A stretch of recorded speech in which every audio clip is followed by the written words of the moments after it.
Is fiksie, maar my beleggingsopbrengste is 'n feit.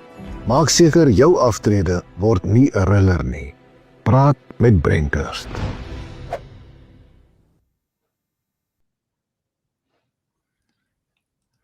En nou, professor André Dievenage. Môre André. Môre Isak.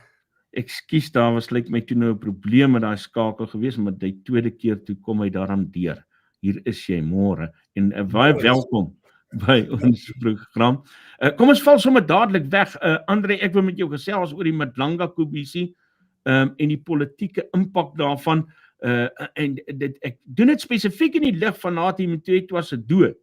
Want in my kop, as ek hieroor dink, en ek het nou met oud-generaal Johan Booysen ook vinnig daaroor gepraat, watter kant toe ook al, of dit nou selfdood is of vuilspel, moet hierdie een of ander politieke implikasie hier, en daar gaan dalk nou 'n klomp hoenders rondhardloop met hierdie kommissie. Ja, kom ons kry 'n bietjie historiese blik op kommissies van ondersoeke in Suid-Afrika en die dinamikas aan dit verbonde. En ek wil begin by die wapenskandaal, die Sereti-kommissie, waar mense bedank het, waar 'n sekere persoon selfmoord gepleeg het, waar die kommissie effektief polities ondermyn is. En daardie tyd is Thabo Mbeki, Jacob Zuma en Joe Modise geïmpliseer. As ons kyk na die Morani-kommissie van ondersoek, dan was daar ook bepaalde ondermynings gewees, maar belangriker, daar was glad nie opgetree nie, soos ook by die Sereti-kommissie. Die Zondo-kommissie was eintlik die groot kommissie, en die Zondo-kommissie het sterk gestaan, en die Zondo-kommissie se bevindinge het in effek bygedra tot die beëindiging van die bewind van Jacob Zuma. En dit het weer gekulmineer in die geweld van 2021, toe hy as gevolg van skuldigbevindinge tronk toe moes gaan. So die kort en die lank wat ek wil probeer maak is, hier is konstante en deurlopende inmenging van die politieke prosesse in die regsproses. En ons sien dit as 'n duidelike ondermyning van die strafregstelsel. Kortom, die strafregstelsel funksioneer nie soos hy behoort te funksioneer nie. Nou kom ons kyk vinnig na die Mashanga-kommissie. Hy is nou omtrent 'n week aan die gang. Een van sy persone het reeds bedank, wat die getuienis gelei het onttrek. Die tweede een, Khumalo, wat nou hierdie baie sterk getuienis oor die 5 syndikate en die politieke koppelings gemaak het skielik siek geword. En 'n minister wat geïmpliseer is, word dood aangetref onder aan 'n hotel. Nou, Isak, as ek 'n polisieman is, wat ek nie is nie, of 'n speurder, dan sou ek daarom vir myself baie duidelik afgevra het, gegee die historiese patroon en die punt wat jy pas gemaak het, maak nie saak of dit selfdood is, of hy verwyder is en of hy vermoor is nie, die feit bly bestaan, hy is nie meer met ons nie, hy kan nie meer getuig nie. Want dit is baie duidelik dat die getuienis wat nou na vore kom, bevestig dit wat die Zondo-kommissie gesê het, maar krap nog dieper dinge oop. En dit is baie duidelik dat sentrale ANC figure pertinent en sentraal binne hierdie misdaad syndikaat of syndikate staan. Vandaar ook my argument dat Suid-Afrika aan die vereistes voldoen vir 'n misdaadstaat, 'n maffia-staat, 'n tipe van 'n pakkenatstaat. En daar's geen twyfel dat om hierdie proses reg te kry, gaan geen eenvoudige saak wees nie. Die ironie, Isak, is 'n kommissie van ondersoek dien sy verslag in by die president, en die president word hier geïmpliseer. Nou, waar gaan hierdie proses lei? Gelukkig is hier 'n parallelle kommissie van ondersoek binne die parlement, en ek vermoed daai kommissie gaan ook reageer op dit wat in die Mashlanga kommissie staan en hulle begin hulle eie ondersoek. Nou, dit gaan 'n stuk dinamika in die parlement bring en ons moet net onthou die ANC het omtrent 40% steun in daai verband. Wil Ramaphosa verwyder. Ramaphosa is baie kwesbaar op hierdie stadium gegee groot klomp faktore. Die RNE is 'n dooie perd. En ek moet sê, ek het min twyfel, Isak, dat Suid-Afrika polities by 'n kruispunt staan. En dat in volgende maande, dalk bietjie meer as maande, kan hier dinamikas groei wat ons letterlik oornag in 'n nuwe omgewing polities kan definieer. En nou raak ek nie eers die internasionale konteks met Trump, AGOA, sanksies, handelstariewe, kontakte met Iran, die Israel-konneksie, die oorlogswolke wat saampak in Wes-Europa versus Rusland en so aan. Ek het nou hierdie vraag vir Johan Boysen ook gevra en ons het 'n vorige keer ook vinnig daaraan geraak. Maar hoe langer hierdie ding oopgekrap word, hoe meer kom ek tot die gevoel dat dat hierdie Mkonazi ding het minder met edelmoedigheid te doen as wat dit te doen het met 'n politieke stryd tussen verskillende politieke groeperinge en dat hier eintlik op 'n groot gemors afgestuur word as 'n mens kyk na hierdie name wat jy nou genoem het wat betrek word. En dit lyk vir my hierdie kommissie gaan vir ons voor 'n regtige woelige tyd bring. Wel, Isak, daar's nie twyfel daaroor nie. En kom ons sê eerlik vir mekaar, die ANC is in sy grootste krisis sedert 1994, indien nie in sy grootste krisis sedert sy ontstaan rondom 1912 nie. En die kort en die lank is, die ANC steun is besig om drasties te daal en te verlaag en ons het dit gesien met talle meningspeilings.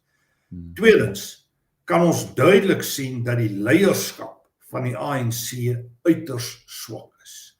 Die ANC bevind hom in 'n opvolgstrydfase, maar die ironie van die opvolgstryd is dat die leierskap is of gekontamineer met ernstige korrupsie, of daar is geen leierskap nie.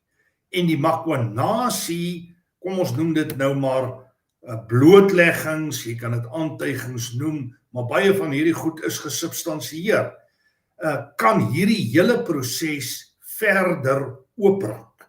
En dan moet ons onthou, die faktor wat hier agter die skerms lê, en wat baie gevaarlik is die MK-party. En ek het min twyfel dat Mkonazi nie op sy eie staan nie. Mkonazi moet 'n politieke ondersteuningsbasis het. En dit lyk vir my al hoe minder of daai basis vanuit ten minste die Ramaphosa ANC kom. Ek het aanvanklik gedink daar mag koneksies lê na Paul Mashatile en die MK-party en ek kan dit steeds nie uitsluit nie. Maar sou dit hulle wees, speel hulle ook met vuur, want hier is 'n klomp aantuigings wat na die kant toe gaan van Paul Mashatile. Oor Jacob Zuma hoef ek niks te sê nie. Die hele MK-party is eintlik maar niks anders as 'n samevoeging van 'n klomp staatskapers in die tyd toe Zuma president van Suid-Afrika was nie. Maar hier is politiek, dit raak die toekoms van die ANC.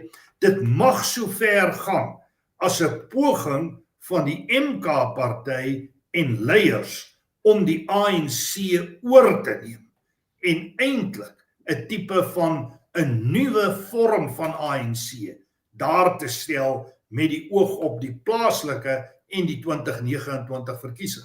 Ek het hierdie boodskappe opgetel in KwaZulu-Natal, waar die ANC in onderskeiding van die MK glo dat hulle onder 'n nuwe identiteit moet begin funksioneer en dat die MK, dat die ANC vlag is nie meer wat hulle wil hê nie. amper soos wat gebeur het met die Nasionale Party. Hy het 'n beeld gehad tot op 'n punt en toe het daai beeld heeltemal aan skerwe gespat. En wat ons hier sien is 'n proses wat in opsigte vergelykbaar is. Ja, maar die risiko vir Ramaphosa en die adjunkpresident Mashatile is te groot om dat hulle hierdie steun kon gee. So dan moet 'n mens die afleiding begin maak en dis nou 'n wille afleiding. maar dat daar 'n ander sterker onsigbaarder groep in die ANC is wat besig is om na vorentoe te wil kom. Isak, dit is moontlik, maar daar moet politieke kragte agter Makonasie wees. Ons moet net onthou dat 'n groot deel van die politieke geveg binne die ANC is ook politieke vuilspel. Al het jy misdade en al is jy skuldig, dan gebruik jy dit steeds teen jou opponent, maar jy manipuleer die regsproses op so 'n wyse dat hy of sy skuldig is en jy skotvry daarvan afkom. Is dit nie maar wat Jacob Zuma effektief gedoen het met die verwydering van Thabo Mbeki in Polokwane in 2007? So hier is sodanige kultuur in die ANC. Maar net om te bevestig, Isak, wat ons nou reeds sê, is dat Fikile Mbalula, die sekretaris-generaal van die ANC, is onlangs aangehaal waar hy sou gesê het dat indien daar opgetree moet word teen ANC-lede in terme van korrupsie, dan sal tot die T-girl ingesluit moet word. Hulle is almal skuldig. Wat hy eintlik probeer sê is, jy kan nie almal skuldig bevind nie, almal kan tog mos nie skuldig wees nie. Dis dieselfde argument wat ons by die skole en op universiteite hoor, jy kan tog nie die hele klas dop nie. Maar Isak, die probleem is, daar is omstandighede waar almal skuldig kan wees. En dit lyk vir my of die korrupsie, die verrotting in die ANC so ver gevorder het, dat hy eintlik nie meer hervormbaar is. Dat tot die T-girl korrup. Tot die T-girl sal in die moeilikheid wees. Maar Andre, hierdie word ook eintlik duidelik uit hierdie kommissie uit as jy nou gaan kyk na wat Khumalo gesê het oor die groot 5 kartel en die verskillende name. Hy het nou net 2 op die oomblik geopenbaar, maar die verbintenisse wat hulle het, soos wat ons nou gesê het met senior politieke figure, dan kan mens nie anders as om, ek dink daai onderhoud wat jy met ENCA gehad het, te sê, hier is ons nou, dis baie duidelike mafia staat, en dit lyk my die verskillende mafias begin nou met mekaar beklei. Isak, inderdaad is dit so, dat jy al van daardie konflikte begin kry, en nou begin, dis ook om die mafias hulle self dan ook begin organiseer, territorium gewys, amper soos prostitutiewerk, as ek dit nou so kan sê, in terme van elkeen het sy gebied en elkeen het sy territorium, en jy mag nie hierdie terrein oorneem of daardie aktiwiteit, die een dryf handel in ivoor, en die ander een in dwelms, en die ander een in heroïne, en al sulke tipe goeders. So is lyk dit my, daai groot 5 was 'n tipe van 'n koördineringsgroepering. En wat duidelik is die politieke koneksies wat bestaan. Nie net is Ramaphosa geïmpliseer nie, maar ten minste in die onlangse getuienis, en ek is nou nog nie eens by die Zondo-kommissie se sterk bevindinge nie, is ten minste 3 ministers van polisie geïmpliseer. Zenzo Mchunu, wat nou op verlof gesit is, Bheki Cele, wat baie diep geïmpliseer is in die proses, en oorlede Nathi Mthethwa. So, Isak, ek dink die getuienis spreek van self. En wat ons vir mekaar moet sê is, hier is ongetwyfeld kragte op die oomblik aan die werk, wat probeer om die impak van daardie bevindinge te probeer verskraal, te minimaliseer in belang van die ANC. Maar die probleem is, dit word al hoe duideliker dat die ANC die nodale punt word, waar al hierdie goed bymekaar kom. Het sy ANC in regering, het sy ANC in regime, want die ANC is ook 'n regime, met al sy kaders, wat hy ontplooi het, wat steeds lojaal is aan Luthuli-huis. En as jy kyk na die kernonderskeidende eienskap, en dis wat ek nou op ENCA ook beklemtoon het, van 'n misdaadstaat of 'n mafiastaat, dan is dit wanneer jy nie meer kan onderskei tussen wat is die kriminele elite en wat is die politieke elite. En ek moet sê op hierdie stadium is daar sterk getuienis teen die meerderheid topleiers in die ANC. Ons is nou bewus van Ramaphosa met Pala, maar die nuutste aanduidings is dat daar dalk meer kan wees. Gwedi Mantashe se koneksies na mineraal en energie, dit wat by sy huis gebeur het, dit is reeds bekend. Mabuza, die gewese president daar van jou wêreld, was baie diep in die misdaadomgewing betrokke en daar's baie ernstige aantuigings teen hom gewees. Gewese sekretaris-generaal van die ANC, Ys Magashule, ek hoef nie eers oor hom iets te sê nie. Nou is dit Bheki Cele, dit is Zenzo Mchunu. Wie staan buite hierdie proses? En dan hoor jy wat Fikile Mbalula sê. Isak, die proses wat hier kan uitspeel, en daaroor is ek baie bekommerd. Na die een kant toe, kan daar 'n binneooreenkoms kom tussen die ANC, die EFF en die MK-party. Hulle verwyder Ramaphosa en daar word 'n amnestie afgekondig vir korrupsie. Almal wat korrupsie gepleeg het, kan aansoek doen vir amnestie en word vrygestel en ons kry 'n ZANU-PF party wat 'n meerderheid kan bekry en beheer oor die landbou. En ek is bang daardie opsie kan uitspeel. As die prosesse in onstabiliteit voortgaan soos dit nou voortgaan, kan ons opeindig met 'n tipe van 'n Haiti scenario. En die ander scenario is, as daar min gebeur soos die treurige leierskap van Cyril Ramaphosa en sy gereelde verdwyning, dan sit ons maar hier met 'n skip wat bly sink die hele tyd. Aan die ander kant, fundamentele hervorming, maar dit beteken eintlik die herontwerp van die staat-te-staat. Ek het nog een vraag, het jy nog tyd vir een vraag? Praat gerus. Die melding van Diane Kohler-Barnard en Glynis Breitenbach se name, gesels 'n bietjie met ons daaroor. Wel, wat ek kon agterkom daar is nie dat hulle in terme van misdaad geïmpliseer. Hulle word geïmpliseer in terme van die bekendmaking van inligting wat geslote is. Want daar is inligting binne die parlement, binne die kabinet, binne komitees wat as geslote geag word en waarmee jy nie na buite toe kan kommunikeer nie. En dit lyk my asof die aanklag in die verband is en dat dit gesien word as 'n tipe van 'n dwarsboming van die gereg.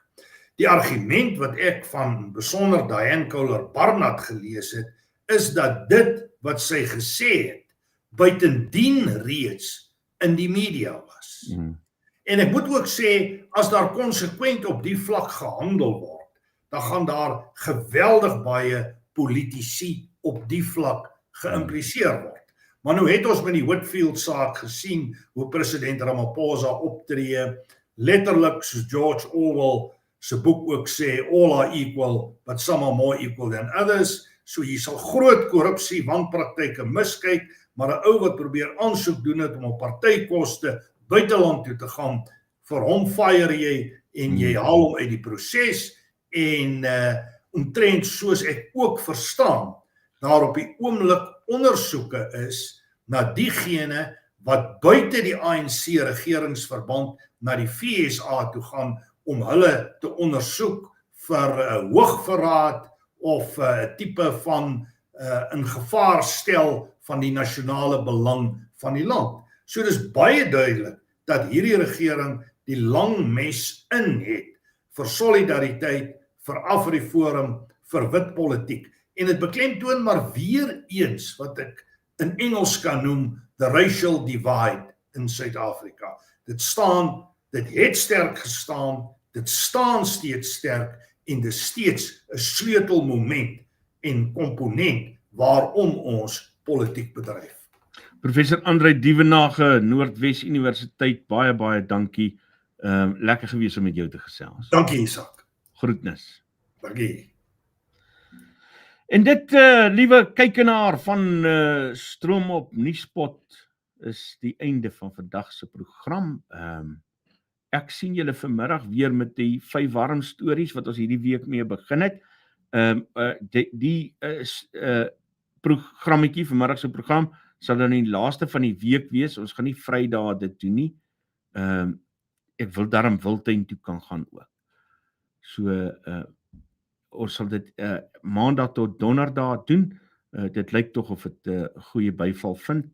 En ek sien julle dis vanmiddag. Tjorts, alle heil en seën. Steek hom stinkie. Julle moet 'n lekker Donderdag hê.